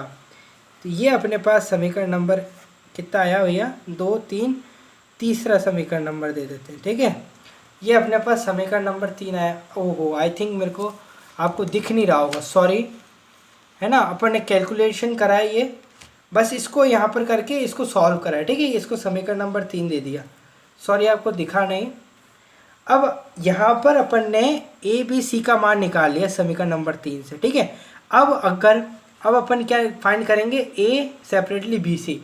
अगर ये इसके बराबर आ गया तो अपन सिद्ध कर जाएंगे कि भाई ये जो आपका मान होता है वो इसके बराबर होता है, साचार्य नियम का पालन करता है। तो देखिए आपको दिख रहा होगा ए बी सी। अब अपन को ये याद करना है, तो ए इसका मान, ए अवयव ये रहा, और बी सी का मान यहाँ लिख लिया मैंने। अब इसको सॉल्व करेंगे, वही मेथड लगाना है पंक्ति को स्तंभ से। तो 1 को 7 से करेंगे 7, 1 को 4 से करेंगे +4, -1 को 7 से करेंगे तो -7 आएगा, ठीक है। अब इसी को ही इससे करेंगे तो 1 को करेंगे 2 से, +1 को 0 से करेंगे 0, प्लस -1 को -2 से करेंगे मल्टीप्लाई, तो कितना आएगा भाई, 2 आएगा, ठीक है। तीसरे स्तंभ से 1 को -3 से तो क्या आएगा भाई, -3, प्लस माइनस का 1 को -4 से करेंगे तो कितना आएगा, -4, -1 को -11 से करेंगे तो कितना आएगा, +11, ठीक है। 1 को -1 से करेंगे तो कितना आएगा, -1, प्लस 1 को 2 से करेंगे तो कितना आएगा 2, प्लस -1 को 8 से करेंगे तो -8, ठीक है। अब 2 को 7 से करेंगे तो कितना आएगा, 7 2 7 जब 40, प्लस 0 को 4 से करेंगे तो कितना आएगा 0, प्लस 3 को 7 से करेंगे तो कितना आएगा 21, 2 को 2 से करेंगे 4, 0 को 0 से करेंगे 0, 3 को -2 से करेंगे तो -6, ठीक है। 2 3 या 6, -6 आएगा, प्लस 0 आ जाएगा यहाँ पर, 0 को -4 से करेंगे 0, प्लस 3 को -11 से करेंगे तो -33, और 2 को -1 से करेंगे तो -2, प्लस 0 को 2 से करेंगे तो 0, प्लस 3 को 8 से करेंगे 24, ठीक है। कहीं भी मिस्टेक हो गई तो बहुत बड़ी गलती हो जाएगी, क्योंकि बहुत बड़ा सवाल है ये, इसे ध्यान दें आप, है ना। 3 को 7 से करेंगे तो क्या होगा 21, 7 3 21, प्लस -1 को 4 से करेंगे तो -4, प्लस 2 को 7 से करेंगे तो 14, 3 को 2 से करेंगे 6, प्लस -1 को 0 से करेंगे 0, प्लस 2 को 2 से करेंगे -2 से करेंगे 4, 3 को -3 से करेंगे 3 3 9, -9, प्लस -1 को -4 से करेंगे तो कितना आएगा 4, प्लस 2 को -11 से करेंगे तो कितना आएगा -22, ठीक है। ध्यान से देखना, एक एक बात को समझना। अब इसको करेंगे -1 से तो कितना आएगा -3, प्लस -1 को 2 से करेंगे, -1 को 2 से करेंगे तो कितना आएगा -2, प्लस 2 को 8 से करेंगे तो कितना आएगा 16। तो इस प्रकार से अपन ने इसको सॉल्व करा। अब इसको योग करना बाकी है, योगफल करते हैं। प्लस का साथ माइनस का 4 आ जाएगा यहाँ पर, 2 2 4 यहाँ पर आ जाएगा, ठीक है। -3, माइनस का यहाँ पर 11, -4 और 3 मिलकर कितने हो जाएंगे, 4 और 3 7, तो 11 में से 7 गए, 8 9 10 11, कितना आया यहाँ पर 4 आया, ठीक है। यहाँ पर कितना आएगा माइनस का 8, माइनस का 1 मिलकर कितने हो जाएंगे -9, ठीक है। माइनस का 8 और माइनस का 1 मिलकर 9, और 9 में से 2 गया तो कितना आएगा -7, ठीक है। 14, 1 और 4 और 1 5, और ये 2 और 1 3, ठीक है। 35, -6 में से 4 गए, अपने कितने बचेंगे -2, बहुत बढ़िया। -6 और -33 जुड़कर क्या हो जाएंगे, 6 और 3 9 होते हैं ना, तो -39, -2 24, क्या हो जाएगा 22, ठीक है। 21 और 14 मिलकर कितने हो गए 35, 35 में से 4 गए 31 आएगा यहाँ पर। 6 में से 4 गए 2, माइनस का 22 और माइनस का 9, 31, माइनस का 31, माइनस का 31 में से 4 गए तो कितना बचेगा बेटा, बताओ फटाफट। 27 बचेगा क्या, 27 है ना, वो भी किसका, माइनस का बचेगा, ठीक है। और 3 और 2 5 हो जाएंगे, माइनस का 5, 16 में से माइनस का 5 यानी 11 बचेंगे, ठीक है। तो ये अपना हो गया समीकरण नंबर 4, ठीक है। अब समीकरण नंबर 3 और 4 की तुलना करने पर यहाँ लिख देंगे अपन समीकरण 3 व 4 की तुलना से, ठीक है। तो समीकरण नंबर जो 3 था वो क्या था, एक बार लिख लेते। देखिए भैया, तुलना करी अपन ने तो क्या आया, ये आ गया। तो यहाँ पर देखिए दोनों की तुलना करेंगे, दोनों बराबर आ रहे हैं क्या, 4 4 4 4, तीनों से 7, और ये पूरा का पूरा अपना बराबर आ रहा है। इसका मतलब अपन ने समझ लिया, इति सिद्धम कर देते हैं, यहाँ लिख देते हैं इति सिद्धम। इससे अपन को क्या परिणाम मिला कि ये जो है आव्यूह के गुणन का जो नियम है वो साचार्य नियम का पालन करता है। ये अपना उदाहरण नंबर कौन सा था, 16 था, जिसका अपन ने सॉल्यूशन देखा, ठीक है। अपन साथ के साथ सॉल्यूशन को भी कर रहे हैं, इसलिए अपनी जो वीडियो है वो बड़ी हो रही है, ठीक है।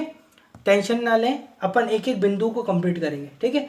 अब अपन देखते हैं तो तीसरा जो इसका प्रॉपर्टी है वो है वितरण नियम, उसको समझते हैं। देखिए वितरण नियम यानी डिस्ट्रीब्यूशन लॉ, तो डिस्ट्रीब्यूशन लॉ के जो परिणाम आता है वो आता है ये, ए बी प्लस सी का योग कर कर यदि अपन इससे मल्टीप्लाई करते हैं तो अपने पास ये आता है, ठीक है। अगर ये दोनों बराबर हो गए तो वितरण नियम का पालन हो जाएगा। ए प्लस बी सी इसका योग करेंगे, अगर इसको सॉल्व करेंगे, अगर ये इसके बराबर आ गया तो वितरण नियम का पालन होगा। अभी अपने उदाहरण नंबर 2 और बचते हैं जिनको अपन अगली वीडियो में करेंगे, क्योंकि ये बहुत बड़ी वीडियो हो जाएगी नहीं तो।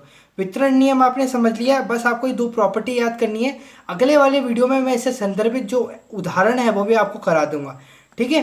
अब अपन चौथी जो प्रॉपर्टी है इसकी वो और समझ लेते हैं। देखिए भैया, यहाँ जो चौथी प्रॉपर्टी वो है गुणन के तत्समक का अस्तित्व। यानी जैसे अपन ने योग के लिए समझा था, योग के लिए क्या तत्समक था, शून्य आव्यूह था। तत्समक का मतलब ऐसा, तत्समक का मतलब वो होता है कि भैया यदि किसी आव्यूह को, जैसे योग के संदर्भ में समझें तो योग के संदर्भ में कहता है यदि ए मेरे पास कोई आव्यूह है, यदि उसको उसके तत्समक से मैंने योग करवाया तो मेरे पास वापस से वो ए ही आव्यूह आ जाएगा। तो उस संदर्भ में यानी कि आव्यूहों के योग के रेफरेंस में यदि अपन देखें तो आव्यूहों के योग के लिए जो तत्समक था वो क्या था, शून्य आव्यूह था। उसी प्रकार से गुणन के रेफरेंस में, गुण आव्यूहों के गुणन के रेफरेंस में यदि अपन तत्समक को देखें तो क्या होता है, वो आई होता है। क्या होता है भाई, तत्समक लिख लेना यहाँ पर, तत्समक बराबर क्या होता है, आई होता है। आई मतलब क्या होता है, आई क्या होता है, आई होता है अपने पास तत्समक अवयव, तत्समक, तत्समक आव्यूह। क्या होता है भाई, तत्समक आव्यूह। अब तत्समक आव्यूह क्या होता है, मैंने आपको बताया था, तत्समक आव्यूह की मैंने आपको परिभाषा बताई थी। तत्समक आव्यूह वह आव्यूह होता है, वह वर्ग आव्यूह जिसके जो विकर्ण के सभी अवयव होते हैं वो एक होते हैं। यानी एक वर्ग आव्यूह ले लीजिए आप, वर्ग आव्यूह का मतलब क्या होता है, 2 3 4 5 6 7 8 9 10, यानी जिसकी कोटि समान हो, है ना, ये एक वर्ग आव्यूह होता है। लेकिन जब मैंने एक सिंपल सा वर्ग आव्यूह लिया, ठीक है, अगर मैं यहाँ पर क्या कर दूँ, अगर मैं यहाँ पर क्या कर दूँ, यहाँ पर 1 लिख दूँ, ठीक है, यहाँ विकर्ण के जो अवयव हैं उनको मैं 1 लिख दूँ, ये लीजिए 1 लिख लेता हूँ मैं, ये सब जगह मैंने 1 लिख दिया। और यहाँ पर मैं 0 कर दूँ, क्या कर दूँ, 0 कर दूँ, ये लीजिए। तो जब अपन इस प्रकार का कुछ करते हैं कि विकर्ण के जो अवयव होते हैं वो 1 होते हैं और विकर्ण के अवयव को छोड़कर जितने भी जो अवयव होते हैं वो शून्य होते हैं, तो वो किस प्रकार का अवयव कहलाता है, तत्समक अवयव कहलाता है। और इसको डिनोट किससे करते हैं अपन, आई से डिनोट करते हैं। किससे डिनोट करते हैं, आई से डिनोट करते हैं। तो तत्समक जो गुणन के तत्समक का अस्तित्व क्या होता है, आई, है ना। तो अब यदि मैं कोई आव्यूह मेरे पास ए है, यदि मैं उसको तत्समक आव्यूह से मल्टीप्लाई करता हूँ यानी गुणा करता हूँ तो मेरे पास वापस से ए ही आ जाएगा, समझ रहे हो। ये मेरे पास ये हुआ, या फिर मैं किसी आई ए करता हूँ तो मेरे पास ए आ जाएगा। ठीक है, ये दो प्रॉपर्टी होती है। समझ में आ रहा है क्या? ये इसका जो आव्यूह के गुणन का जो तत्समक होता है वो क्या होता है? तत्समक आव्यूह होता है। जिस प्रकार से वहाँ शून्य आव्यूह था, यहाँ पर कौन सा आव्यूह है भाई? तत्समक आव्यूह है। इतनी बात क्लियर होनी चाहिए। चलिए, आज अपन ने बहुत से उदाहरणों के द्वारा पूरे कंसेप्ट को समझ लिया। कौन सा कंसेप्ट को? आव्यूह के गुणा कैसे करते हैं, आव्यूह का गुणा कैसे करते हैं। एनसीईआरटी के प्रत्येक प्रश्न को अपन ने लगाया। 2 प्रश्न बाकी हैं, मैं समझ रहा हूँ, उनको अपन अगली वीडियो में करेंगे क्योंकि लेंथ आगे बढ़ चुकी है, बहुत बड़ी वीडियो हो चुकी है। ठीक है, तो अगली वीडियो में उनको देखेंगे। यदि वीडियो आपको अच्छा लगे तो वीडियो को लाइक करें और चैनल को सब्सक्राइब करें। धन्यवाद एंड गॉड ब्लेस यू।